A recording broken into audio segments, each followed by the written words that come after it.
Ready here? I'd like to call to order the regular meeting of the Campbell City Council for Tuesday, January 20th, 2026. Good evening, ladies and gentlemen. We'll start with roll call, please. Councilmember Lopez. Here. Councilmember Hines. Present. Councilmember Vibey. Present. Vice Mayor Scazola. Here. Mayor Furtado. Here. I'd ask you to please join me in the Pledge of Allegiance.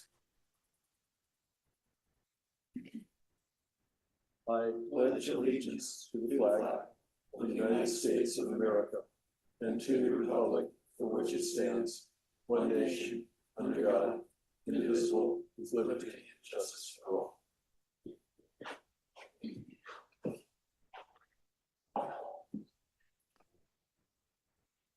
We have no special presentations and proclamations this evening. We have no communications and petitions. We now move to oral requests. This would be the time on the agenda for any member of the public to address the council on an item that's not on tonight's agenda. Is there any member of the public that wishes to speak under oral requests? Okay, seeing none. We will move on to council announcements. First of all, the city is offering grant funding through the Neighborhood Association Assistance Grant Program, and the Campbell Neighborhood Associations are invited to apply and encouraged to do so. The applications are open through Monday, February the 23rd. For more information, representatives should please visit the city's website at campbellca.gov. Secondly, the Santa Clara County Superior Court is now recruiting applicants for the 2026-27 Civil Grand Jury. The Civil Grand Jury serves as an independent oversight body, investigating local government agencies, reviewing resident complaints, and issuing reports and recommendations to improve government operations. And for more information, including the link to the website, please go to https://santaclara.courts.ca.gov/CGJ. Now, I'm sure many people wouldn't remember that. So if you Google the Santa Clara County Government Courts, Superior Court, you can find the information there. The applications will be accepted through March the 27th, 2026. Our own Campbell Police Department has partnered with Fusus to create a secure, voluntary map of private security cameras in Campbell.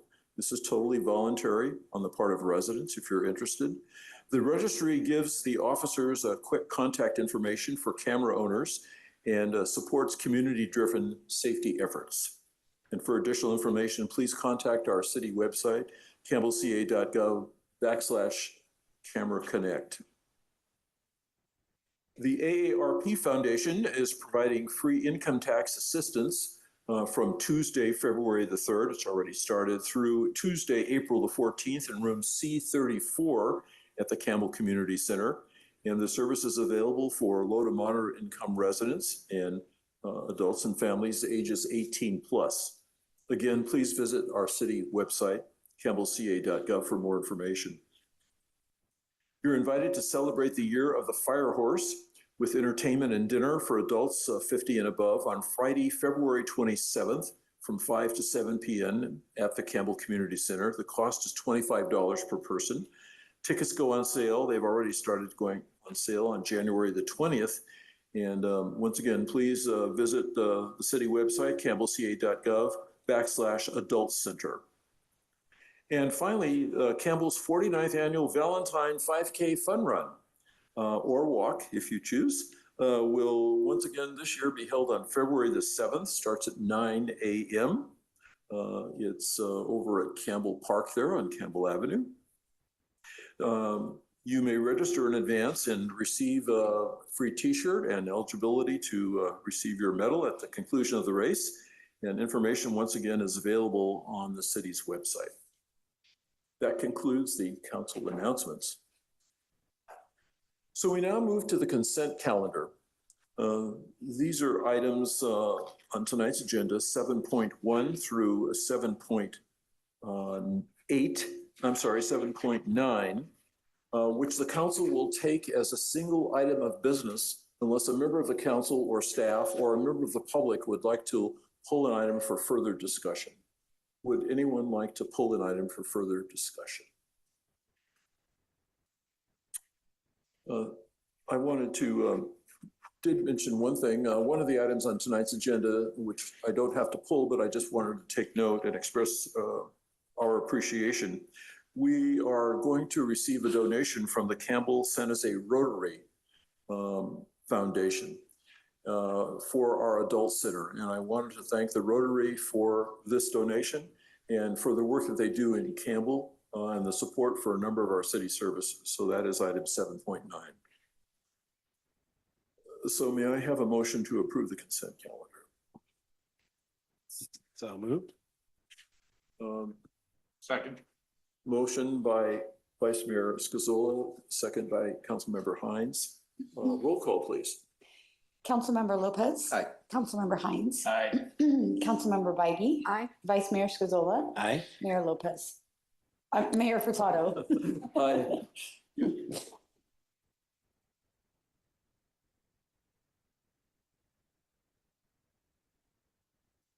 We now move on to public hearings and the introduction of ordinances. These are items 8.1 and 8.2 on tonight's agenda. First, I'll ask if any member of the council has any disclosures they would like to make regarding the two items on the agenda. Seeing none, we will move to item 8.1. This is the approval of the 2025 Quinquennial Speed Survey. Quinquennial means the fifth annual. I had to look that up to make sure I got that right. The fifth annual speed survey and amendment to the Campbell Municipal Code, section 10.32, speed limits. And our Director of Public Works, A.B. Olay, will make introductory comments to be followed by Matthew Jew, our traffic engineer. So thank you both. Welcome. Good evening, Honorable Mayor and members of the City Council. I'm joined by City Traffic Engineer Matthew Jew. In line with the city's mission statement to foster a safe and vibrant community, with this item, staff recommends for the City Council to approve the 2025 Quinquennial Speed Survey recommendations and implement a 15-mile-per-hour speed limit when children are present on selected residential streets within 500 feet of schools. So speed surveys were conducted every 5 years, hence quinquennial. A total of 140 roadway segments were surveyed between March and July of 2025. Based on the survey results and staff evaluation of the conditions, there are no changes to the speed limits being proposed.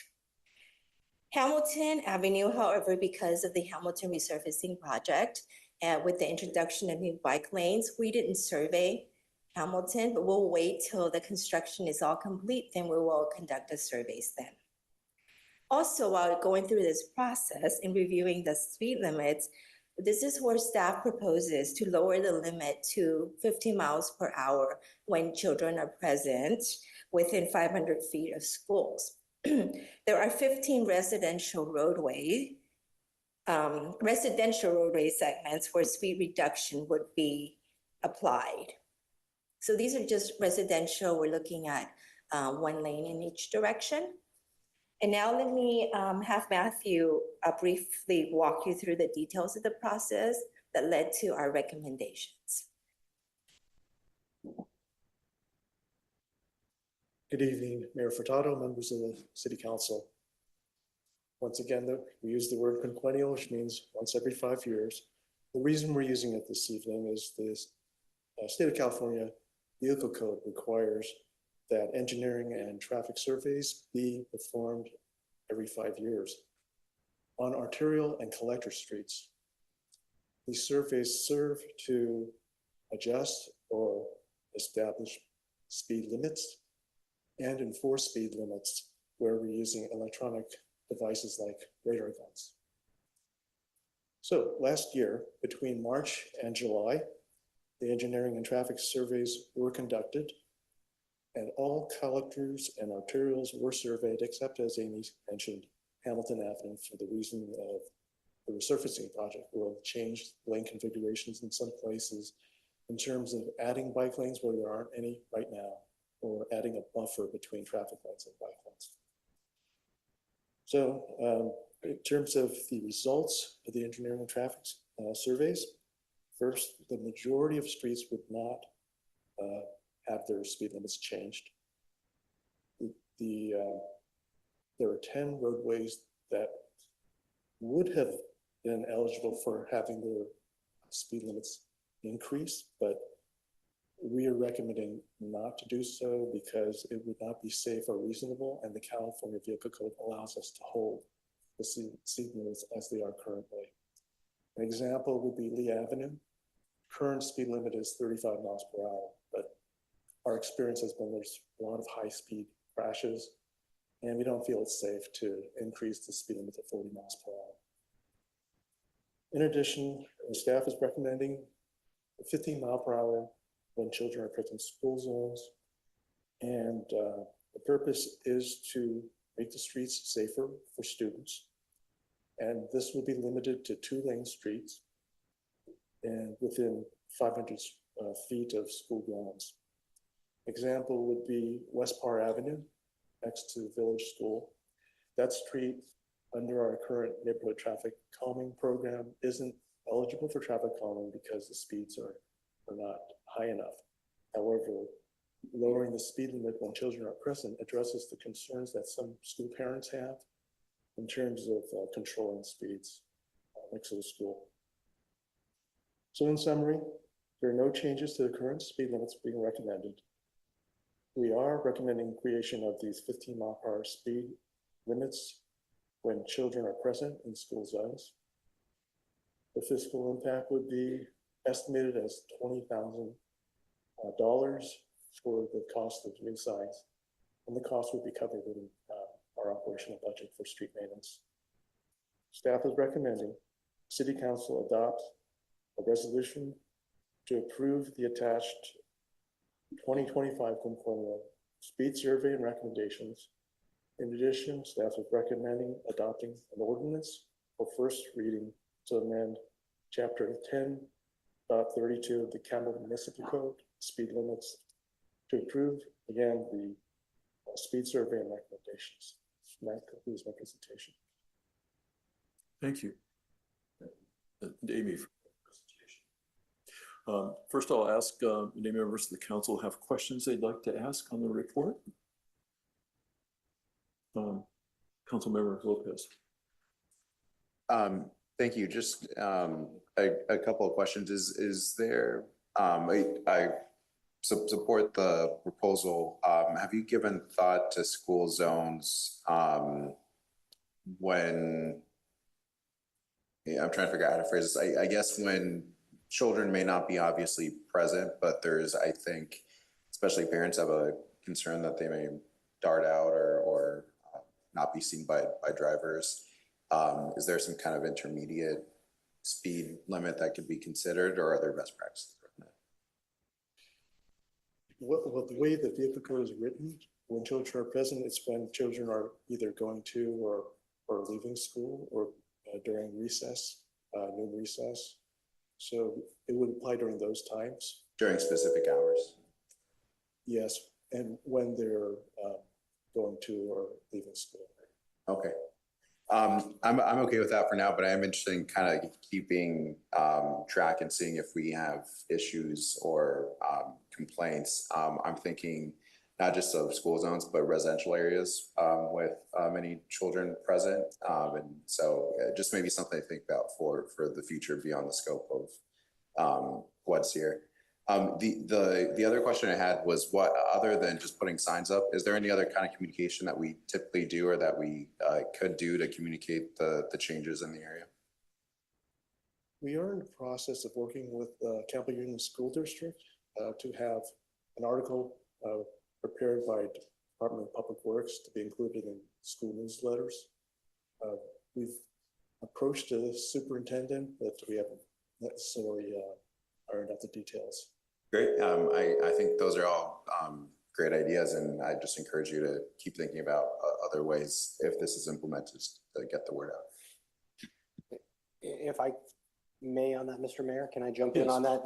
We do have an education subcommittee that's supposed to help with issues and communication, so we'll follow up with that with the school districts in our first meeting as well. Oh, yes, go ahead. Just to add one comment. What I've also seen is flashing lights during those times of associated with Bell, just showing that that's substantial additional cost. And so when I've seen those, have been very effective. And that is consideration. Great perspective. Thank you.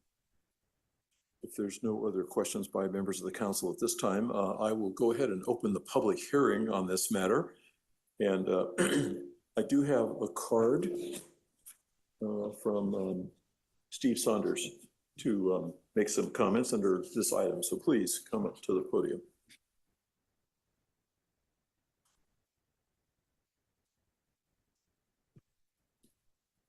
Good evening, Mr. Mayor, Vice Mayor, council members. I'm sorry, I'm going to be a nattering nabob of negativism here.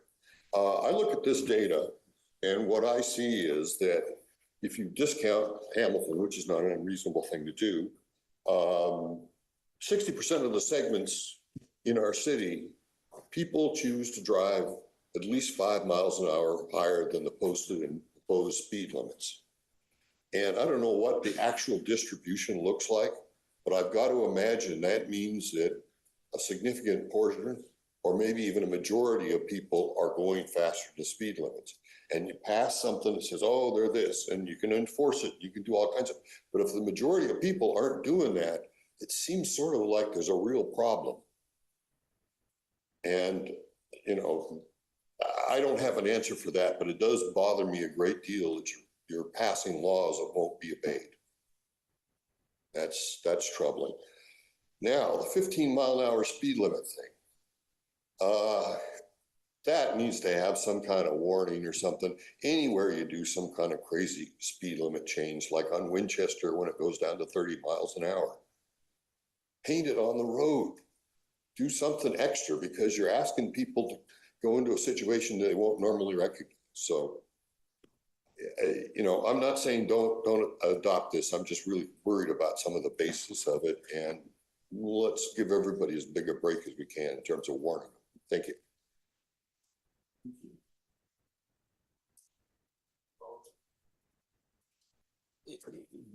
Did you want staff response to the question? I'll tee it up, and Amy. I'd like you to make a comment if you'd like to. Yeah, Amy can correct me if I'm wrong, but when the speaker talks about the majority of people going at different speeds, the purpose of the speed survey under the vehicle code is to not inhibit the speed of vehicles, but actually set it at a reasonable limit. And we say it's the 85th percentile, within 5 miles an hour of the 85th percentile, if I understand correctly. Yes, and based on our judgment, we want to look at the conditions, and we can reduce that speed instead of increasing it higher. So looking at just the whole condition, to us, it doesn't really validate increasing. But when we say that we're setting a speed limit, that means that at least 85 percentile, 85% of the people are traveling that speed. So it's the 15% is the minority. Thank you. Does anyone else wish to make a comment? Okay, I will close the public hearing and bring the matter back to council for discussion and action.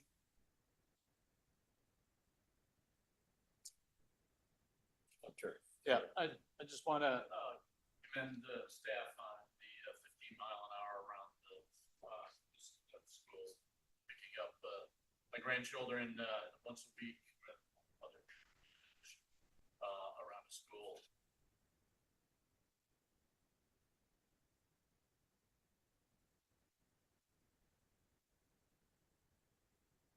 Councilmember Lopez.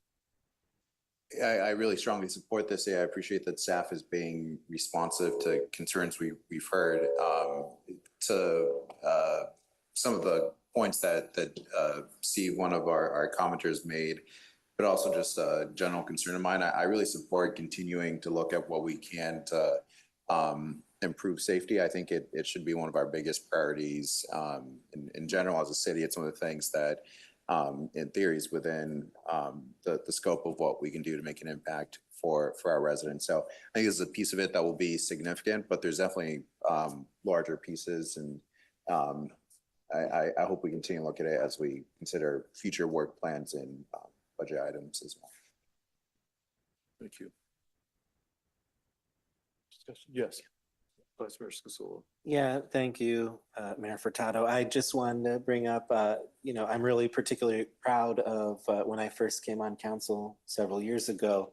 One of my priorities was to ensure that our students, because during the pandemic, there was all kinds of strange things, as we're all familiar with. But one thing was when the kids went back to school, there wasn't quite the opportunity or whatever to ensure that we even had crossing guards in that moment. So that was something that was alarming to me and many parents at the time.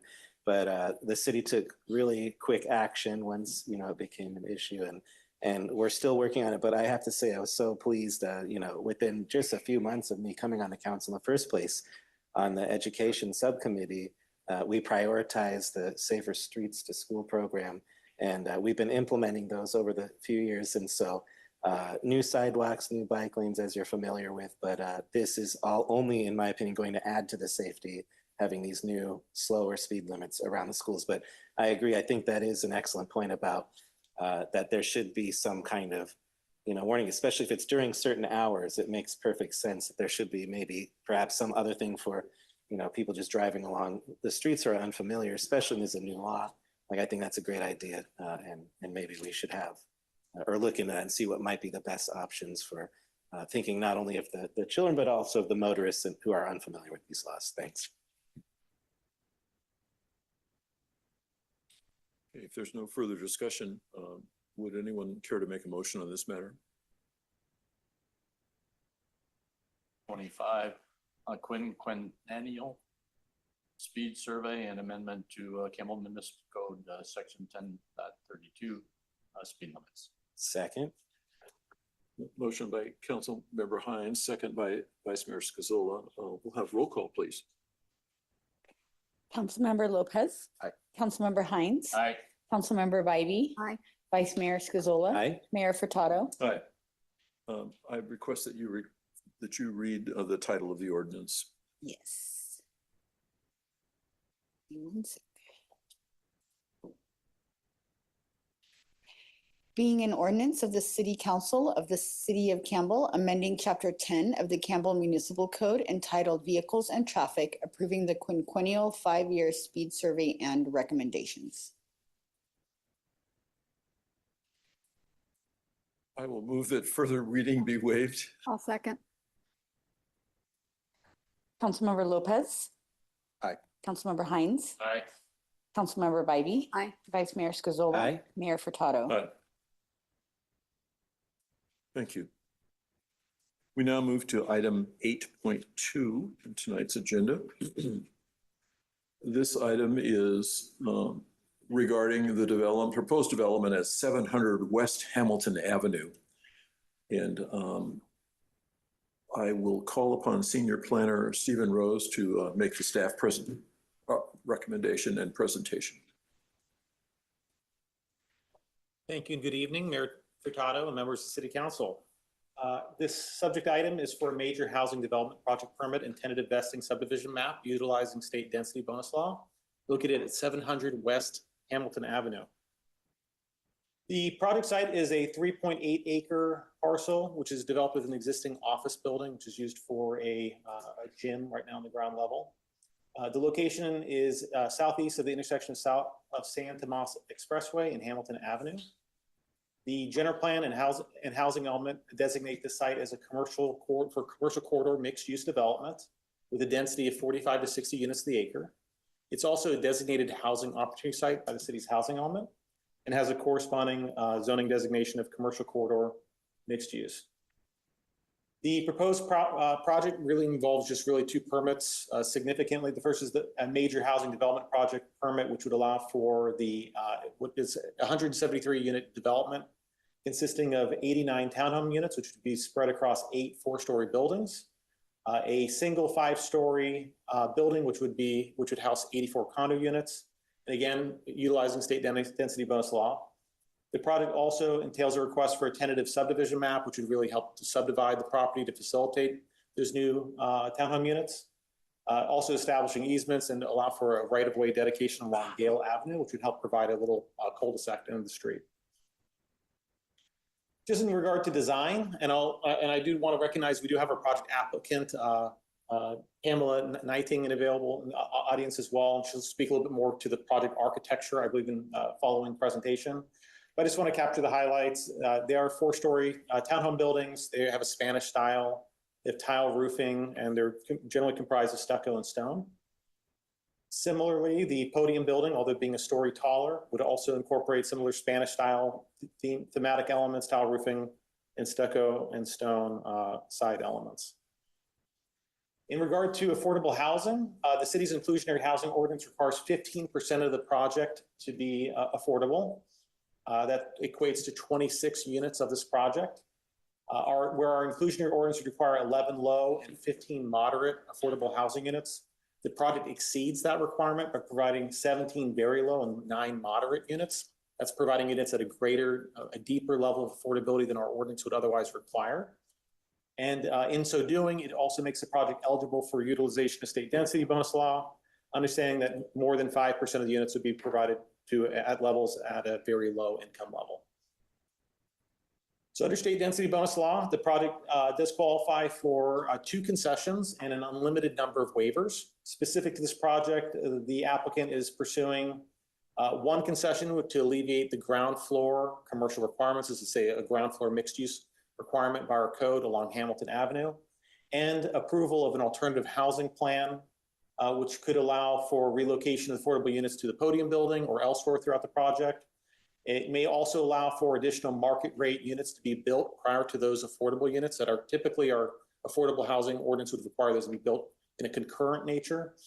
And then lastly, I just wanted to mention on that point, it does require city approval, and it needs to be reviewed by the community development director and the city attorney, and it would need to establish a reasonable schedule and firm deadlines for fulfillment of all the project units. Just in terms of unlimited waivers, so the project is mainly using that to allow for reduced parking, mainly grouping guest parking spaces on one side of the project for site efficiency, and then to just numerous development standards, setbacks, adjacency, tree protection standards, and the like. So City Council review is highly limited by the Housing Accountability Act and the Housing Crisis Act, mainly just dealing with conformance with general plan and objective development standards. The project is, so although the city went to some effort a few years ago to adopt multifamily development and design standards, those are largely voluntary with the use of the waivers that the project is afforded. And this, in terms of general plan consistency, we're just looking at, does it meet the minimum density, which it does. So really based on an affirmative determination of the required findings, the housing development project permit, the vesting tentative subdivision map act, and their CEQA determination, in this particular case, it's a Cap 32 exemption. The Planning Commission at its December 9th meeting recommended that the City Council adopt a resolution approving the subject permit for you. And that concludes staff's presentation. I'm available for any questions. Thank you. Members of the council have questions? Councilmember Bybee. So Stephen, I just Please. wanted to ask a couple questions about the affordable housing component. We've had previous developments where the affordable units were spread throughout the development rather than being concentrated in one building. And in this particular proposal, it looks like all of the units are going to be in the podium building. Not initially. So the project you have the project standard condition of approval, I think it's number 8 in this permit, where it does require disbursement, and there's an affordable housing plan that shows the placement of those units within townhomes and then possibly also in the podium building. What the concession would allow the developer to do is to negotiate with the city, so working with this community development director, the city attorney, to come to an arrangement if they so choose, which it's not entirely certain yet. They could choose to allocate or concentrate all of those affordable units in the podium building. So that is an absolute possibility. Part of the reason that the developer, and I could allow Pamela's also available in the audience tonight, was looking to partner with an affordable housing developer to possibly convert the podium building into a 100% affordable housing building. And by concentrating the affordable units in that part of that component of the project, it would just really facilitate that. The idea of the concession is to really result in a greater public benefit than we would otherwise achieve under the city's inclusionary ordinance. But it seems like the city's priority to develop affordable housing it is not really the priority when you're allowing a concession possibly to have all of the affordable units in one building, and that's the last part of the development that's going to occur. And there's no guarantee that that those will be built. So what is the guarantee? Yeah, I would add on, I could pull up, I do have a slide somewhat dedicated to this. So just really that it does require, if they do utilize a concession, they do pull the trigger on that, they decide to execute this alternative affordable housing agreement. Mm-hmm. We would need to first establish what the firm there'd have to be a reasonable construction timeline. So we need to have a clear understanding of when the market rate units are coming online and when those affordable units are coming online. And we need to come to a clear understanding for ultimate delivery of those affordable units. So that we don't run into a situation where they aren't necessarily built. So you say we have to come to an agreement. At what point does that agreement occur? If we're approving this tonight, it seems like we're approving it with almost a blank check to say, well, whatever you work out in your concession. It's a great question. So they would need, per the conditions of approval, they would need to come to that agreement prior to the recordation of the vesting subdivision maps, prior to map recordation. And who does that come to? The director, or does it come back to council? In this particular case, I'm inclined to say that it will need to come back to council just to accommodate the vacation of right-of-way and to accept right-of-way along Gale Avenue. So I do believe that element will come back, but the agreement would be executed it does not require council action following tonight's item. Mm-hmm. It would be decided upon by the community development director and the city attorney. Fine. Robbie Easter, community development director. For context, and the applicant can speak to this, the proposal by the applicant was a bit different, and I know the applicant's still looking at options. The initial proposal he has was for a 50% affordable project, where they would partner with affordable housing developer and build a lot more affordable units in that podium than we would get. And I know that the city and staff has had concerns on the timing of this. So I think at this point, the presumption is, the default is that they would move forward with the minimum 15%. Those units would be dispersed without the project. Forward. If for some reason they're able to negotiate, get an agreement with affordable housing developer, provide confidence to the city that project will be executed in that partnership, we think the benefit of providing a 50% affordable project is worth negotiating. So a little bit of context of why that concession and that negotiation is there. They're moderating between those two proposals. Well, it just seems like our priority as a city is to build or get affordable housing, and that should really be the priority, in my opinion. And then I had a question about the timing, and I couldn't find it there's an attachment about the phasing of the project and how the project was going to be developed, but I didn't see an actual timeline as like 6 months or a year. Can you talk a little bit about that, Stephen? So the phasing exhibit mainly has to do with construction of the project. So how individual phases would come online to maintain fire department access, water access, stormwater management. It doesn't speak so specifically as to the timing in terms of the schedule. Mm-hmm. The only other part I'd like to add, if I may, on the affordable housing component and the timing of that element of it. The reason why it's somewhat open-ended is because a lot of the funding that an affordable housing developer would need to secure mm-hmm. would establish those timelines. So I just wanted to articulate that the reason why we wanted to negotiate a kind of a phased construction plan, and the reason why we don't have a clear bookend right now, is to hopefully allow a lot of those funds to be secured and the schedules established through those grant funds. That said, I can pull up that particular exhibit you're talking about. It is, I think it's referenced as an exhibit of the resolution. I think it's exhibit B. Exhibit 3, but I couldn't find the specific, like 6 months, or it lists out the phasing of it, but not the timeline.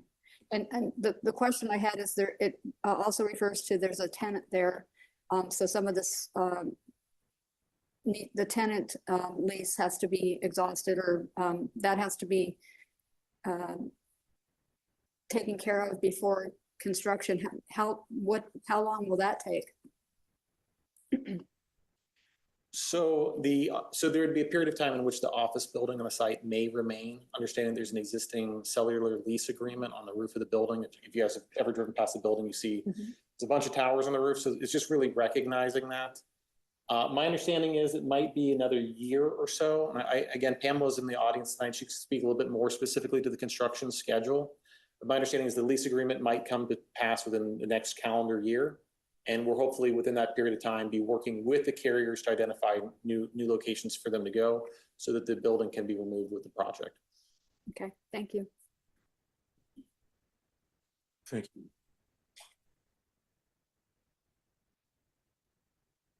I actually have similar concerns that Councilmember Bybee raised regarding this.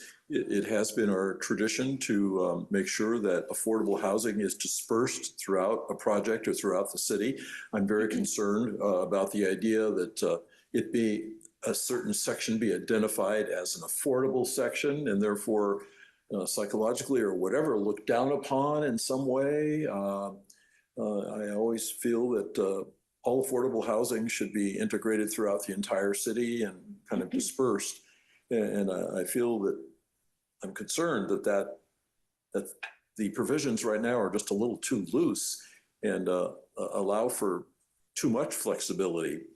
And we're giving, waivers and considerations on other matters, but I'm very concerned about this element myself. And now, if they wanted to convert one building to 100% affordable, I mean, that would be a different consideration, but I am concerned that something like this should come back to council.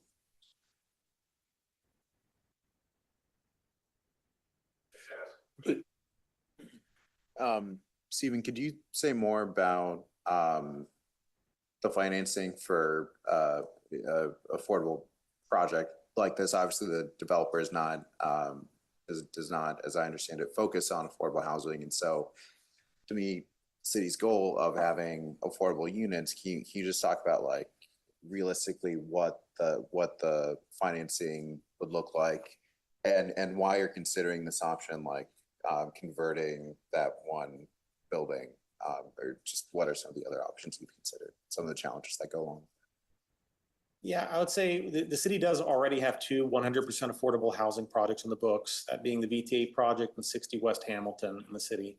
Both of those projects, it's a kind of a competitive process by which you go through funding rounds and you're trying to identify a financial stack that gets you enough funding to build the units and build a project. Both of those projects are under, I mean, you need to have an entitled project. There's a scoring process based on what income track that you're in and your access to amenities. But really, it's not just one source of funding that gets you there. A lot of the affordable housing developers we've been approached by, even in recent times in the city, have looked for city contributions as well to try to close that gap, which is why the city's been working on establishing a housing trust fund, and we are making great strides that way. But hopefully this particular project could identify their own financial mechanisms to allow for that component of the project to advance. I would just go on to mention the city's requirement for disbursement of units within a project is a local requirement. It is one of those requirements which is eligible for use of a concession under state density bonus law. It is that powerful. And because the city is getting a greater and even more deeply more affordable housing mix as part of this project, which is part of what they need to finance and fund, the city's in a position where we're broadly obligated to accept that as a concession as well. Thank you for that clarification. I think that's important. And could we actually hear from the developer who's in the audience just to talk a little bit more about the financing opportunities or challenges with financing the affordable component?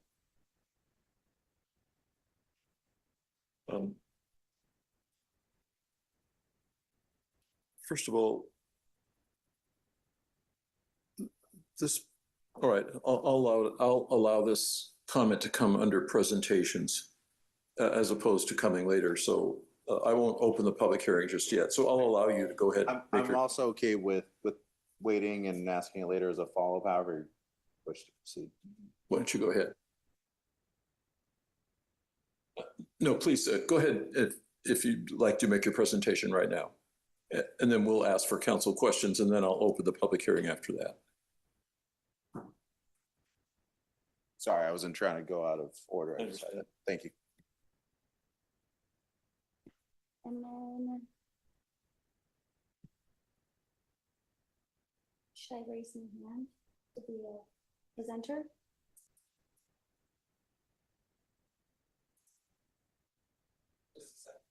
Okay. Oh, perfect.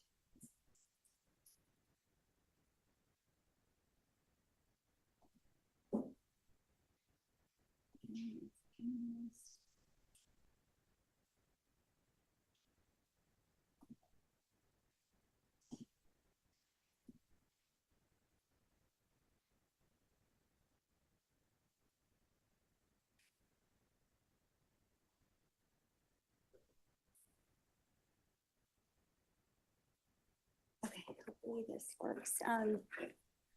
Thank you, Mayor, Vice Mayor, and council members for being here today. I'd also like to thank all of the hard work. Stephen probably knows this project better than anybody. So Stephen and Rob and all the others that were working on this project with me. My name is Pamela Salas Meeting, and I'm Vice President at City Ventures. And I'm also a planning commissioner in my hometown, which I know is not the same commitment as City Council, but I know the love of your home and the dedication that it takes to be here. For those of you who don't know much about City Ventures, we are a sustainable Bay Area builder that primarily focuses on infill developments. Our company actually came to life as a core belief in creating partnerships with municipalities.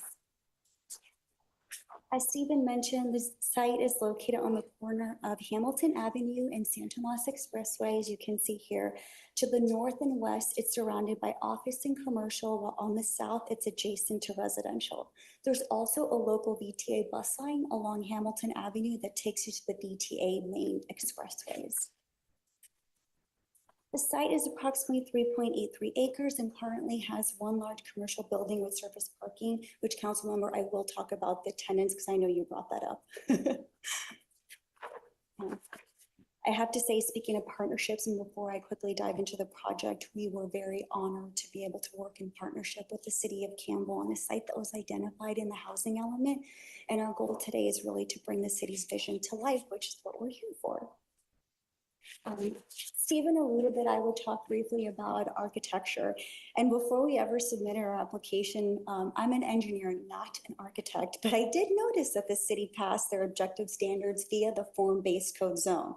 And I could tell there was a lot of effort that went into this very long document, which quite frankly was a ton of effort on my part, but it made the project worthy of being before you today. The way that the form-based code zone structure made me realize that the city takes great pride over their design, which is why we drew some inspiration from some existing gems that reflect the Spanish and Mediterranean architecture that you see in our drawings, such as the Heritage Theater in the top left, the R. Kennedy House, and the Campbell Union Grammar School. And now it was that architecture, that inspiration that led to the Spanish architecture that we submitted in our that includes the tile roof, the deco tile, the stone veneer, the metal railings, and the light fixtures that also match. Now, to quickly review the project as Stephen mentioned, we have 173 units, townhome and podium on the 3.acre site, units ranging from studios to 2,100 square foot units. In addition to the architecture, the project for me is special as it provides a place where two different worlds collide. Gale Avenue that you see on your left provides that typical suburban feeling, while Hamilton that you see on your right provides that urban mixed-use feeling. Focusing on Gale first, the first thing that surprised me was the unassuming dead-end street, which has a basketball hoop that the neighborhood currently uses. I'm a mama, so that was the first thing I noticed. We're breathing life into this dead end by creating the quintessential cul-de-sac, which we hope will create a space, here we go, create a quintessential cul-de-sac, which we hope will create a place for community gathering and also contributes to vehicular access and safety. Now, there are existing homes that face Gale Street. We continue this activation of the street to have our townhomes not only face the street, but also included a sidewalk, which currently doesn't exist, and added a row of new trees and landscaped area in between each walkway that leads to each individual front door. Now, to the spine of the project, which connects the two worlds I had previously described. Our goal was to have the urban thoroughfare that was commensurate to a Wooner or living street that behaves differently than that of a typical street. And last but not least, along Hamilton being on a corner lot, we wanted to provide a certain presence to, and so we oriented the homes to face on Hamilton Street and provided landscape pockets throughout in keeping with the city's image streets. Now I wanted to touch on what I feel is the heart of the project. We were able to take a roughly 7,500 square foot area, which is what I like to call our secret garden or urban green space that was curated with this development in mind. The John D. Morgan Park is less than a mile from the site, and you also have Hathaway Park to the northwest, and the Campbell Little League is less than a half a mile away. There's plenty of recreation to be had. We wanted a place to be able to sit, breathe, even in this urban environment, and call it home. And I know you have questions, and so before I start blabbing, would you like me to answer the questions that I picked up and heard now? Is that appropriate, or should I? Yes, please go ahead and, Okay. Members of the council have questions that you'd like to ask of the developer. Please go ahead. Okay, I just jump in and just as a matter of business, we normally provide the applicant 5 minutes of presentation. That's been taken. There are some questions that council asked, so that's up to the mayor's discretion. But Okay. I'd like for the applicant to at least get to those questions and then have a 3-minute rebuttal period after the public comment to follow. Yes, okay. So I would just reiterate my question, if you could get a little more specific about the challenges or opportunities that you foresee with financing the affordable component, and how that intersects, because I think that would play into our decision potentially. So let me stop sharing. As Rob and Stephen had brought up before, when we had originally submitted the project, it was actually 50% affordable because we had every intent to be able to partner with an affordable housing developer. So the design of the podium building that you actually see here was done in partnership with their head of architecture. I don't want to name the names just in case. What had happened in there was that this site is actually outside of what HCD designates as an HCD QCT DDA area, which is a difficult development area. And the reason why that is so unbelievably important to affordable housing developers is because it allows you to have that 30% basis boost to your LIHTC or low income housing tax credits. And council member, I can assure you that the city wants their housing built at the appropriate time, because that was the biggest reason why we had to modify the application. And it was because there was certain timing or strains that were put on this affordable housing developer that we had presented to staff, and that housing developer could not commit to the 5-year timeline. But in particular, because we were outside, the site is still outside of the QCT DDA. What they did provide, and it went through long discussions, was that Internal Revenue Code 42, which is the low income housing tax credit, it's that federal tax incentive. Those federal tax laws actually govern the moment that funds are provided to the affordable housing developer, that it has to be utilized and built and occupied within a certain time frame.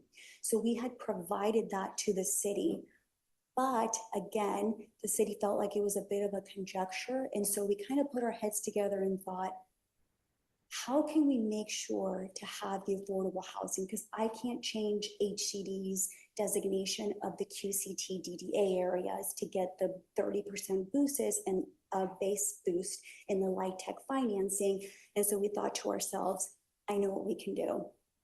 I provided the additional affordability to get my second concession so that I could create an opportunity, if it exists, for that building to be partnered with an affordable housing developer. And that was the only way I could do it, was to give that extra. And when we sat down with Stephen and Rob and everyone, the thought was, no matter what, to your point, council member, if the affordable housing developer isn't able to get that financing, which then you can be assured that the federal government will use their IRS code to demand that that housing gets built. But notwithstanding that federal tax incentive and those tax laws, the goal was no matter what, the city would be protected, the affordable housing would be protected, and you would get a greater benefit. And so that's kind of how I structured it. And the way I wrote the concession was the only way it would be allowed would to be provide a greater benefit than was already provided, which what I'm providing was even better than what the city required. So that's for the financing, but I did want to talk about the, is my 3 minutes up? May I answer one more question? So we're just answering questions of the council now, then we'll take public comments and you'll get 3 minutes at that point. Okay. Addition. So if there's questions of the council, please address those. I believe I heard a question about disbursement or not, but I will hold and just wait for an actual question. I had a question about the existing building and the demolition of that and what the time frame is. Yes. Can you speak to that? So right now, the owner is in the they have already notified, there is a Verizon lease on the roof. So they have already notified Verizon the moment that we started this process that the housing development was in progress. Housing development takes a long time, right? Entitlements take a long time, and so does permitting. And so the owner let everybody know this is where my heart is and what the future of this land is to provide housing. And so if I'm not mistaken, there is about a year, 1 to 2 years left of that. But what we did was that's the reason why the construction phasing is in place. It's so that you can build the rest of the site while maintaining the Verizon lease. And then the way that the city structured it, and I remember that Stephen took great care to discuss with all the departments on how can we allow that building to stand to make sure that the lease, because we didn't want to stop the construction. And so those special conditions, one came from the police department about like, you need to have water and power, right? So that there's no mischief. And there can't be any tenants with the exception of, so there was a lot of, and then with engineering, this part was fun because I am a civil engineer. We went through with Roger and the team kind of looking how can the infrastructure be built in such a way where it truly actually can be phased and to keep that. Did that answer your question? More or less, there isn't a specific time is basically what I'm hearing, but construction and preparation of the site and whatever can still occur and around this building until it's demolished. Exactly. But the notice has been given to Verizon. Thank you. Thank you for answering our questions. Okay, thank you. With that, I will go ahead and open the public hearing. And I would invite members of the public to address the council on the matter. I do have one speaker card. Again, Stephen Saunders, please come forward. Thank you.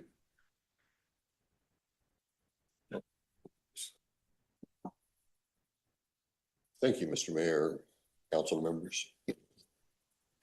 Overall, this seems like a really interesting project, but I would be a lot happier if it was the 701 Gale Drive project rather than the 700 West Hamilton Avenue project.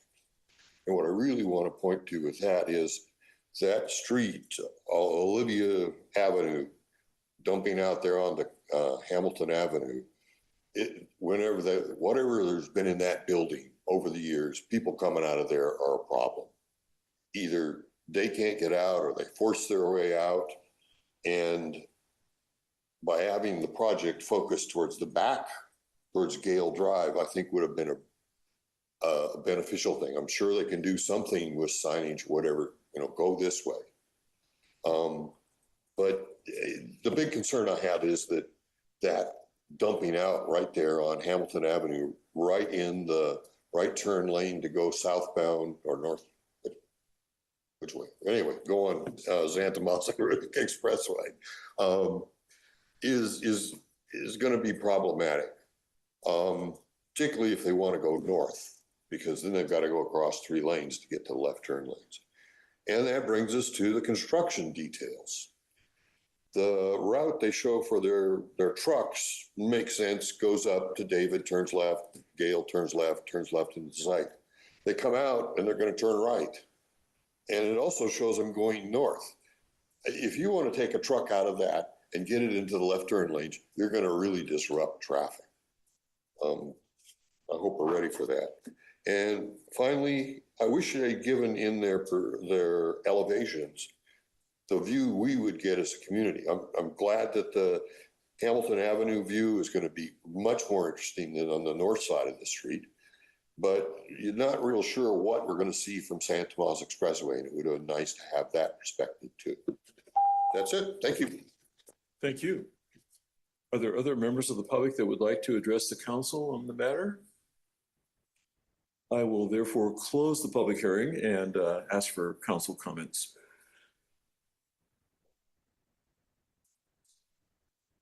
Sure. Yeah, I'm okay with starting. So I think in general, it's a high quality proposal that is thoughtful.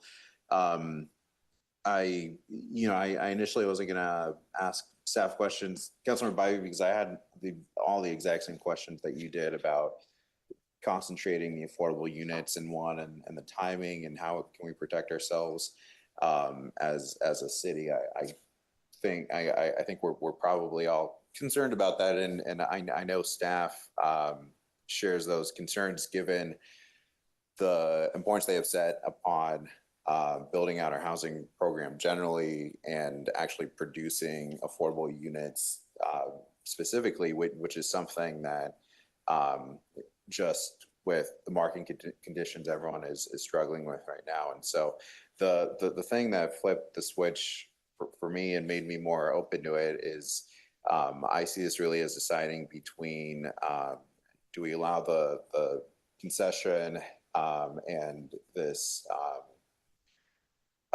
this layout, which may not be what we would want in the ideal scenario, or do we want 0 affordable units because the financing won't work out for the affordable housing? And so I wish there were better options for financing and for some of the choices. That's really what it came down to for me. And it was even more helpful seeing kind of the progress. I appreciate you taking through us in detail of the original intent, because 30% for financing a project is just a massive shortfall. And so I'm impressed that you're actually able to find a way to then still not only still be able to produce any affordable units and have the financing work out, but to actually increase the number of units. I think that's a significant win. And at the end of the day, I put my trust in staff and Rob and his department, because I know that they share our goal of producing those units and that they're going to do everything they can to keep working to make sure that that actually happens. I know that that's not going to change, and that's the North Star. So I would support the proposal, sharing the same concerns. I wish we had a slightly different proposal, but I think just being pragmatic, that's the reality of what we have to consider.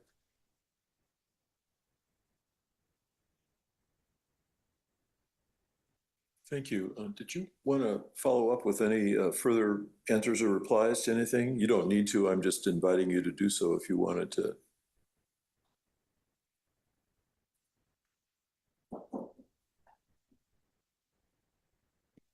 I just wanted to, I had made a note of comments of if there's like a different living. And I did want to say that the way that that secret garden that I was describing earlier, that was roughly 7,000 to 7,500, it is open to that podium building. It's like if you notice, it's actually facing the front door.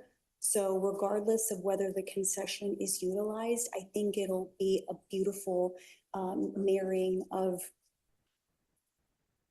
different uses in case it ever goes that way. But I did want to let you know that there was a really thought process of everyone utilizing that secret garden, that site, and that spine, bringing the two worlds together. But thank you so much. Thank you.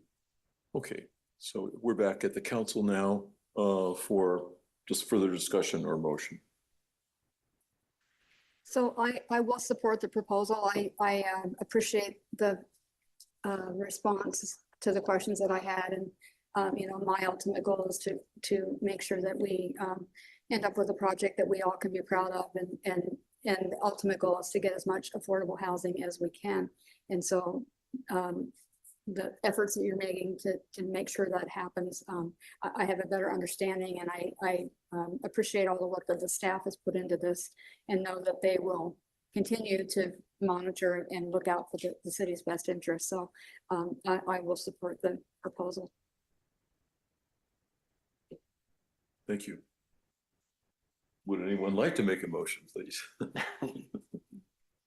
I'd be happy to move the staff recommendation if there's no further. Second. We have a motion by Councilmember Lopez, a second by Vice Mayor Scazola. Roll call, please. Councilmember Lopez. Aye. Councilmember Hines. Aye. Councilmember Bybee. Aye. Vice Mayor Scazola. Aye. Mayor Furtado. Aye.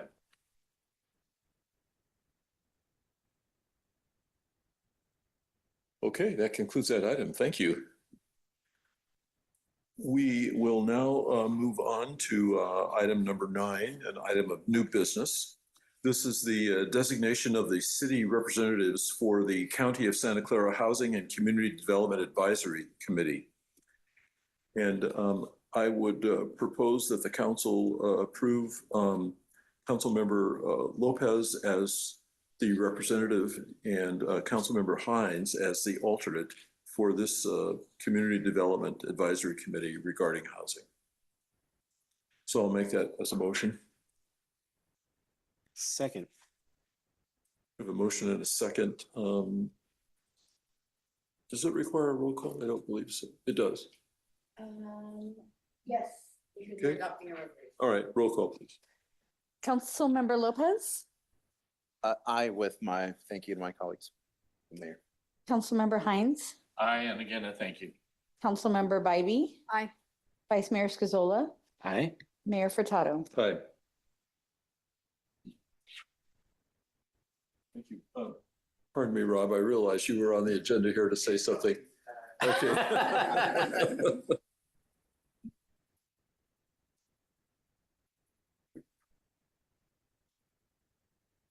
We have a no unfinished business. So now we move to council or committee reports. So we'll start with Councilmember Lopez. Do you think to report? Could you come back to me? I'm trying Sure. to pull my thing. Councilmember Hines. Sure. Thank you, Mayor Furtado. I had a great opportunity to talk with Silicon Valley at Home review with Emily Ramos on city ordinances and policies. It was a very good and exchange of ideas. Really excellent program. The DCBA meeting had their first January meeting. There's lots of great plans for events throughout the year, as with the chambers going to have lots of events as well. So definitely look to those.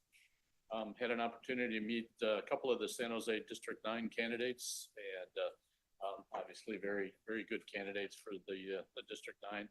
I continue to want to emphasize the partnership with San Jose because the complexities of dealing with ourselves and working with them. I had a opportunity, and I'm on the San Jose Bristol Hotel Committee Community Advisory Committee. We had a great review the other day with an excellent program that they have put together with PATH, is the name of the wraparound services organization. So really an excellent program that really we need to look at the copy.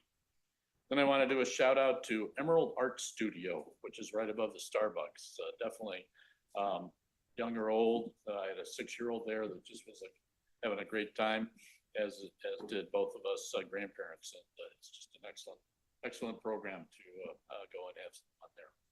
Thank you. Thank you. I have no report tonight. Zola? Thank you. So new year, new leadership at SVCE. Also, new headquarters building that was purchased last year, but now we're in the process of, we just approved an agreement to begin the interior renovation. So hopefully we'll be in there officially sometime in summer is the hopes. Also, this is really interesting. The board approved an agreement for joining other energy providers investing in an advanced compressed air energy storage project. Now, have you ever heard of that before? I had not. This was a new one to me. And the reason why is I found out there's only 2 existing in the world right now. So this would be the third. And the 2 existing in the world right now, they basically proved the concept works. And so now this third one is going to be making it on a much larger scale. And so we'll see how that goes, but we're invested at least a little piece of it. So pretty interesting. Also, VTA PAC, again, new year, new leadership, and I'm honored that my colleagues elected me as chair. And that's my reports. Thanks. Thank you. And I'll only mention that I wanted to express my appreciation to the Campbell Press for repeatedly publishing and advertising the program called Adopt a Storm Drain. There's been a valiant effort made recently to call the public's attention to the care of storm drains to prevent debris and other pollutants from getting into the storm system, which goes directly into the creeks. And this was also an agenda item on the recent Youth Council meeting. I look forward to listening to their report as well. So it's just an important aspect. Starting this coming year, Councilmember Hines will represent us on the Stormwater Authority Board, as well as being our representative on the Solid Waste Board. So that concludes my report. What? You want to say something? Oh. Yeah. I'm sorry. You know what? Yeah, I called and you asked to come back, and I just in my mind I just figured that was it. No, sorry. I'm throwing everything out of order today. Just a few things. I was trying to pull up my list.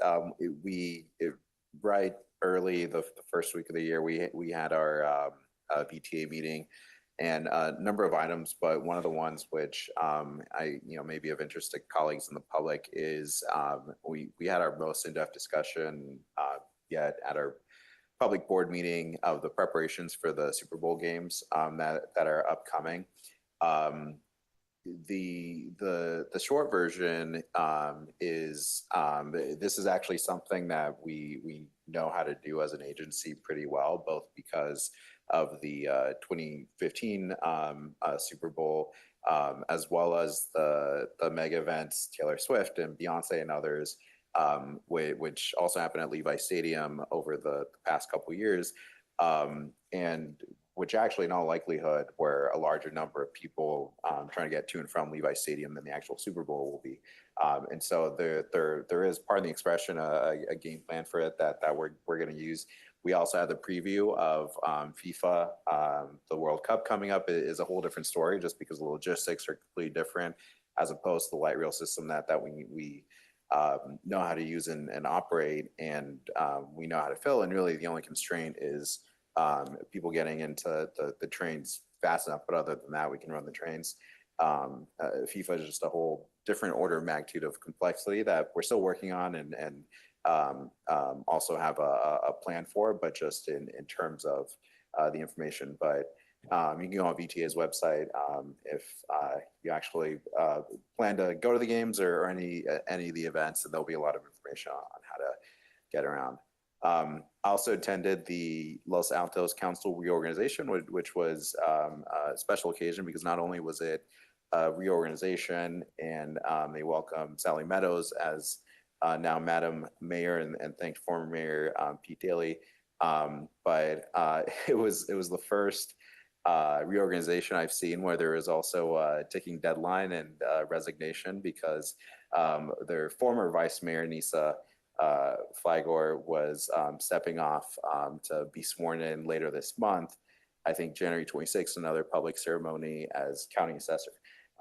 And so it was a great celebratory occasion. And lastly, I'll just mention for my colleagues, in 10 days, January 30th, we will have, as a League of Cities Peninsula Division, what has become our annual legislators event, now being called our Legislator Spotlight. And so if you haven't seen the email, the information, please feel free to reach out. I'm happy to share that, the information personally. But we are looking at having this year, not just state legislators, but federal as well, just given the complexities and the challenges of what we face on the federal level. And so hoping to keep the program interesting, be in Santa Clara County this year, so a little bit less of a drive for us down here. Thank you. That concludes my report. Thank you. With that, I will adjourn the meeting of the City Council. Thank you for attending.